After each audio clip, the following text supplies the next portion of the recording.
Audrey Hepburn. Actress and humanitarian Audrey Hepburn, star of Breakfast at Tiffany's, remains one of the Hollywood's greatest style icons and one of the world's most successful actresses. Who was Audrey Hepburn? Audrey Hepburn was an actress, fashion icon, and philanthropist who was born in Belgium. At age 22, she starred in the Broadway production of Gigi. 2 years later, she starred in the film Roman Holiday 1953 with Gregory Peck. In 1961, she set new fashion standards as Holly Golightly in Breakfast at Tiffany's. Hepburn is one of the few actresses to win an Emmy, Tony, Grammy, and Academy Award. In her later years, acting took a backseat to her work on behalf of children. Early life. Born on May 4, 1929, in Brussels, Belgium, Hepburn was a talented performer known for her beauty, elegance, and grace. Often imitated, she remains one of Hollywood's greatest style icons. A native of Brussels, Hepburn spent part of her youth in England at a boarding school. During much of World War II, she studied at the Arnhem Conservatory in the Netherlands. After the Nazis invaded the country, Hepburn and her mother struggled to survive. She reportedly helped the resistance movement by delivering messages, according to an article in the New York Times. After the war, Hepburn continued to pursue an interest in dance. She studied ballet in Amsterdam and later in London. In 1948, Hepburn made her stage debut as a chorus girl in the musical High Button Shoes in London. More small parts on the British stage followed. She was a chorus girl in Sauce Tartare, 1949, but was moved to a featured player in Sauce Piquante, 1950. That same year, Hepburn made her feature film debut in 1951's One Wild Oat in an uncredited role. She went on to parts in such films as Young Wives' Tales, 1951, and The Lavender Hill Mop, 1951, starring Alec Guinness. On Broadway. At the age of 22, Hepburn went to New York to star in the Broadway production of Gigi, based on the book by the French writer Colette. Set in Paris around 1900, the comedy focuses on the title character, a young teenage girl on the brink of adulthood. Her relatives try to teach her ways of being a courtesan, to enjoy the benefits of being with a wealthy man without having to marry.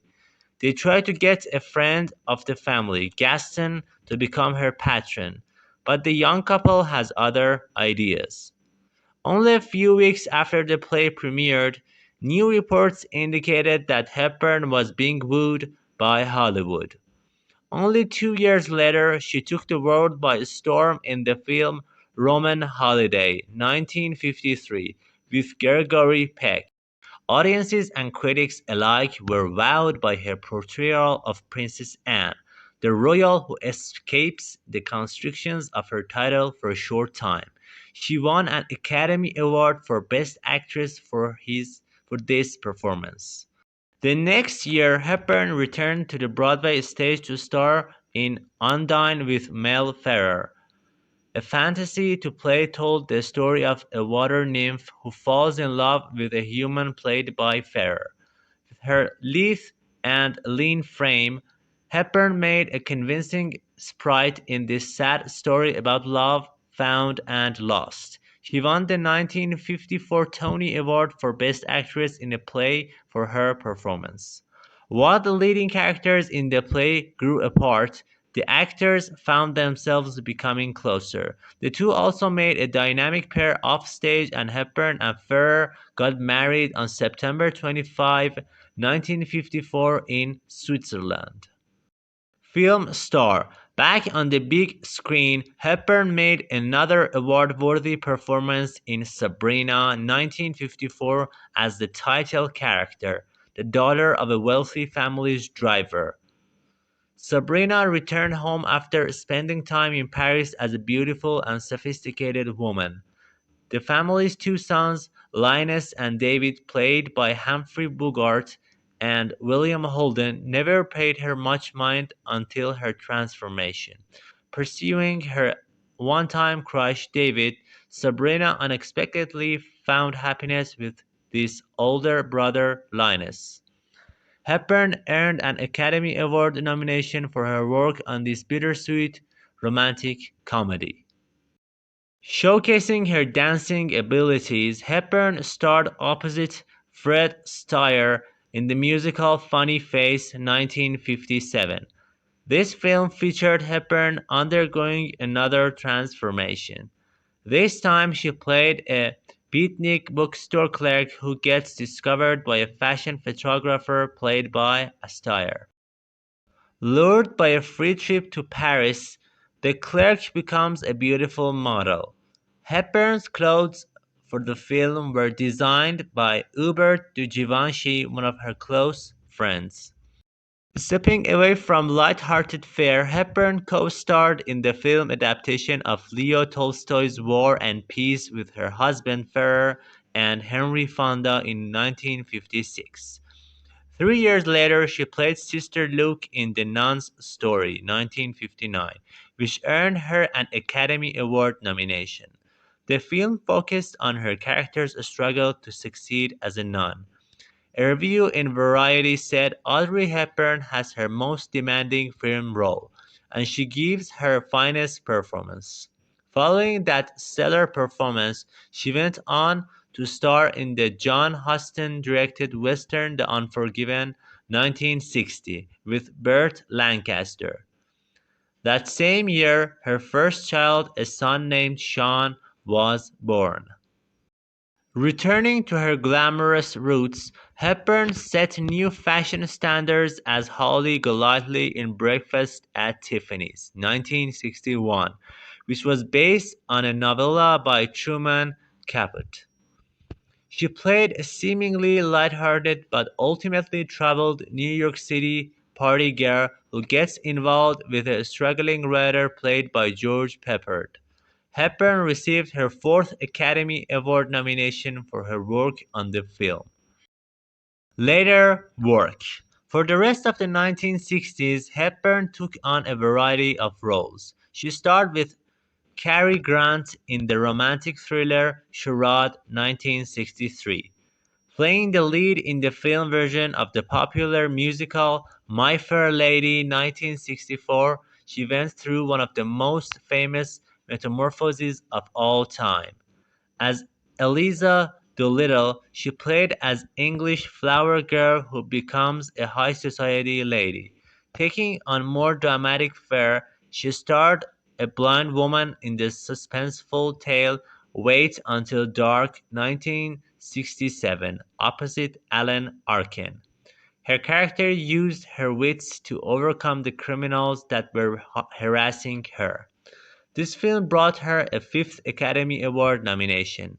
That same year, Hepburn and her husband separated and later divorced. She married Italian psychiatrist Andrea Dotti in 1969, and the couple had a son, Luca, in 1970. In the 1970s and 1980s, Hepburn worked sporadically. She starred opposite Sean Connery in Robin and Marian, 1976, a look at the central figures of the Robin Hood saga in their later years. In 1979, Hepburn co-starred with Ben Gazzara in the crime thriller Bloodline. Hepburn and Gazzara teamed up again for the 1981 comedy They All Laughed, directed by Peter Bogdanovich. Her last screen role was in Always, 1989, directed by Steven Spielberg. Death and legacy. In her later years, acting took a backseat to her work on behalf of children. She became a goodwill ambassador for the UNICEF in the late 1980s. Traveling the world, Hepburn tried to raise awareness about children in need. She understood too well what it was like to go hungry from her days in the Netherlands during the German occupation. Making more than 50 trips, Hepburn visited UNICEF projects in Asia, Africa, and Central and South America. She won a Special Academy Award for her humanitarian work in 1993, but she did not live long to receive it. Hepburn died on January 20, 1993, at her home in Toulouse, Switzerland, after a battle with colon cancer.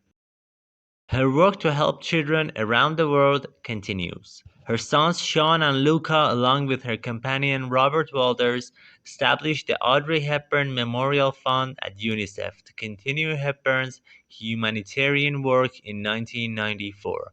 It is now known as the Audrey Hepburn Society at the U.S. Fund for UNICEF. Okay, let's listen to some of her famous quotes. I was born with an enormous need for affection and a terrible need to give it. People, even more than things, have to be restored, renewed, revived, reclaimed, and redeemed. Never throw out anyone. Remember, if you ever need a helping hand, it's at the end of your arm. As you get older, remember you have another hand.